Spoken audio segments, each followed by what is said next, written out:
What's up, y'all? 2-5 is here. Sports reports is ordered. Like, review, subscribe, share, rate, do all the free things. Do all the good things. And while you at it, you might as well grab a liquid death. Why not? Join me. We're going to talk about the Big Ten today. Why?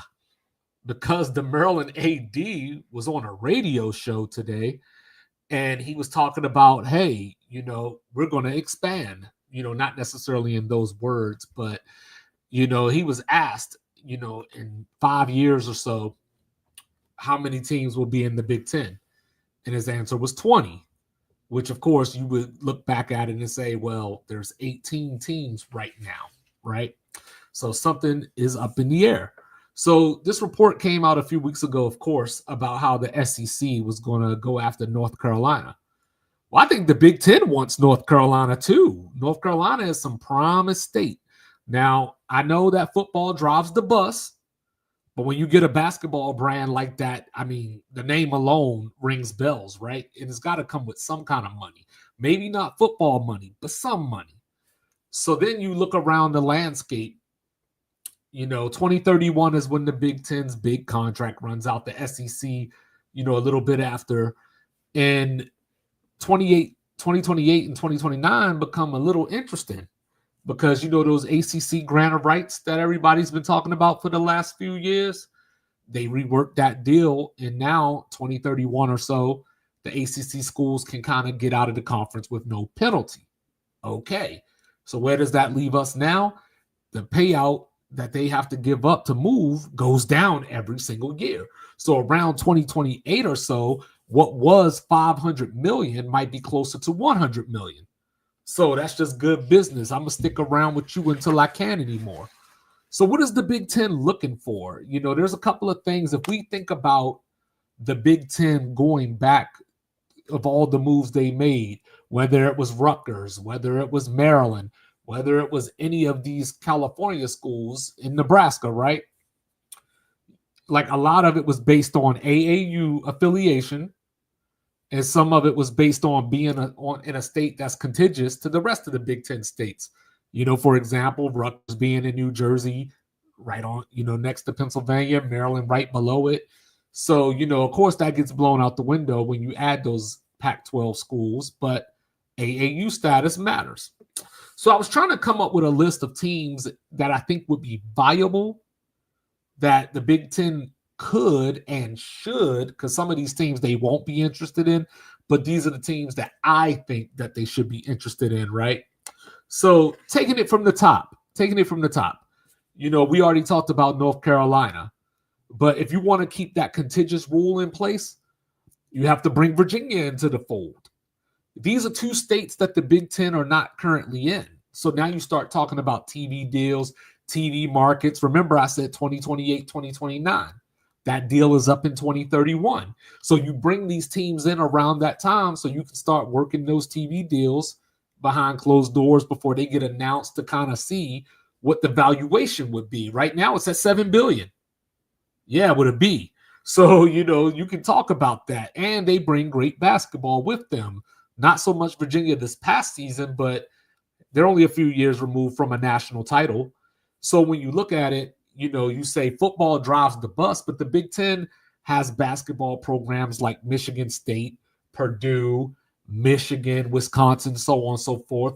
So North Carolina and Virginia would actually be perfect for that if that's what they're looking for, those new states. Or you could just grab North Carolina because they're so valuable to keep them away from the SEC.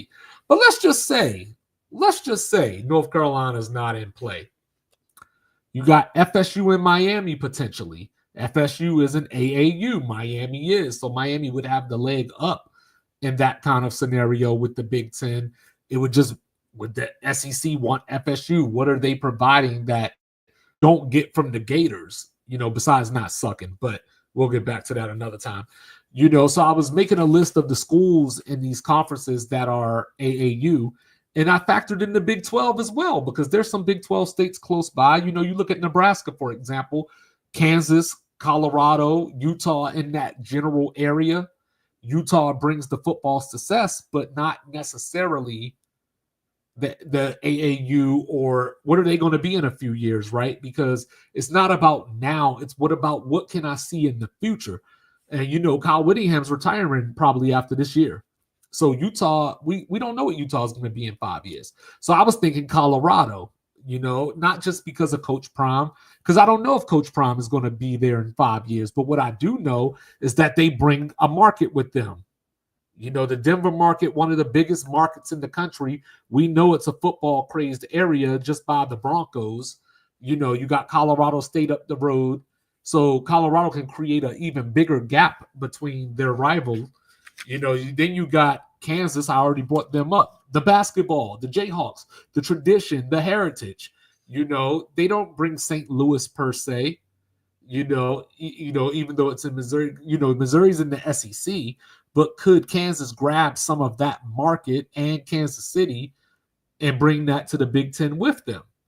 Now, conventional wisdom would say maybe not, because Illinois is a bigger program football-wise, and they might bring that market with them already, but it's something worth thinking about. In the ACC, Duke, you're not going to want Duke for their football program. But keeping it on the basketball tip, if North Carolina is so valuable, look at Duke. Duke's got to be, at least at their level, about to surpass them at some point if trends keep going the way that they're going. Georgia Tech, right in the middle of Atlanta, encroaching on the Georgia Bulldogs territory. I'm sure some of these lesser Big Ten schools, like, say, no disrespect, but Michigan State, Wisconsin, I'm sure they would like to have more of an opening in these places, play some games there every few years and start building a brand in those areas. Then, of course, you got the West Coast schools, the Pac-12 schools out there, the USCs, UCLA, so on and so forth. Cal and Stanford, right? Now, this is the big play. You laugh when I say Cal and Stanford. But if I don't know anything else about Stanford, I know that Notre Dame values Stanford and their relationship with Stanford.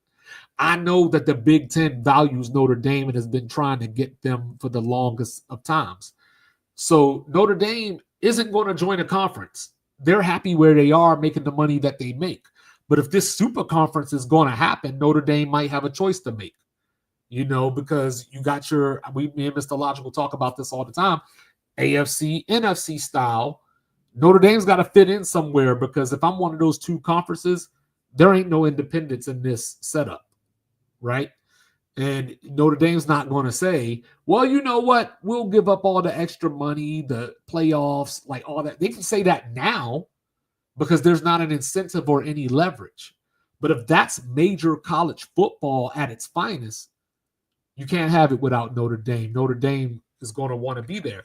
So you add Cal and Stanford, or at least Stanford, with the idea of, hey, this might entice Notre Dame to come, because as is, they're only playing 5 ACC schools in football. And now you got to the point where they're playing the highest rated team. So it used to rotate, but now it's like, hey, we're going to play Clemson a lot. We're going to play Florida State a lot. We're going to play Miami a lot. Your Louisville's maybe not so much. Virginia Tech, maybe not so much. Get your weight up. But so those are some schools that I was thinking about. And then I'll even give you a G5 school. And I only bring them up because of location and because of AAU. But what about South Florida, down there in Tampa? They're building their own campus stadium, getting away from Raymond James Stadium. They're going to get talent, and depending on what happens in the near future, if Florida State leaves the ACC, so on and so forth, they might be on that radar, for the ACC as a replacement. But if FSU is off to the SEC, if you're the Big Ten, you might have to jump at that, especially they have that AAU affiliation. You still get the new TV markets, Tampa, Florida, the lower southeast of Florida, southwest of Florida. You have everything that you need to build a true national brand from coast to coast. You don't have to worry about, oh, we're missing the Northeast, because you know what? You got Rutgers already. Oh, we're missing the West. You got the California schools in Oregon. Oh, Midwest is already spoken for. You're probably not getting a Texas school anytime soon unless you want to grab, say, a TCU from the Big 12. But I don't think you want to go that route, because They're not Texas. They're not Texas A&M. Their name doesn't register in that same way. It's all about prestige, heritage, and to a lesser degree, some blue blood in some area. Because, like I said, North Carolina at least brings the basketball. Virginia at least brings the basketball. And they bring those locations. They bring the Tidewater recruiting, right? You get into that Carolina recruiting, start making the Gamecocks sweat a little bit. So the Big Ten, they're in control of the leaderboard because the SEC doesn't necessarily need markets because they already got ESPN up their ass anyway, selling you every week on the SEC, why the SEC is the best, why you should want to be a part of the SEC, why you should watch the SEC. The Big Ten is stuck on Fox, and I don't say that in a bad way. I just say that from the fact that they're not ESPN. So now you got to figure out a way to get those markets, to get that brand out there, especially into those Southeast markets. So you can say, oh, they do play football out there in the Midwest. So I want to know from you, what do you think? If the Big Ten is to expand, what schools make the most sense? Two of them, since that's what Jim Smith noted in his interview. 2 schools you think are going to the Big Ten. Let me know. I'm 25. I'm here for Sports Reports as ordered. Like, review, subscribe, share, rate, do all the free things, do all the good things. Talk to you soon. Peace.